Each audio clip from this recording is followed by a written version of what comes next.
সবচেয়ে বেশি ভ্রান্ত ধারণা হচ্ছে যে আমি নি রিপ্লেসমেন্টের পরে আমরা যদি হাঁটতে না পারি, যা এখন কন্ডিশন আছে তার থেকেও যদি খারাপ হয়ে যায়, আমি শয্যাশায়ী যদি হয়ে যাই, এখন তো তাও আমি কুড়িয়ে কুড়িয়ে হাঁটছি, এবার যদি আমি হাঁটতেই পারবো না তখন কী হবে?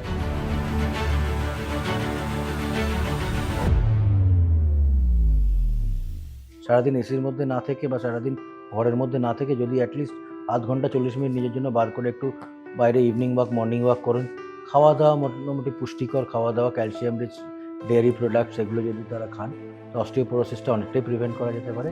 সচেতনভাবে এবং ভালো যিনি নি রিপ্লেসমেন্টের টেকনিক জানেন হুম। তার হাতে যদি অপারেশন করান, অ্যাটলিস্ট আপনি 10 বছর আগে যেরকম হাঁটতেন সেরকম হাঁটতে পারবেন। আঙুল ফোটালে আপনার আঙুলে যে জয়েন্টগুলো ফোটাচ্ছে, জয়েন্টে পেন বা সাইনোভাইটিস হতে পারে। ফর এক্সাম্পল আমি যদি ঋষভ পান্তের এক্সাম্পল দিই, he had 3 ligaments torn in the নি। হ্যাঁ, এবং it's a terrible triad injury বলে আমাদের এখানে, মানে সবচেয়ে খারাপ নি ইনজুরি যার হতে পারে। এবং সেও সার্জারির পরে প্রপার রিহ্যাবিলিটেশনের পরে আজকে ইন্টারন্যাশনাল লেভেলে ক্রিকেট খেলছে।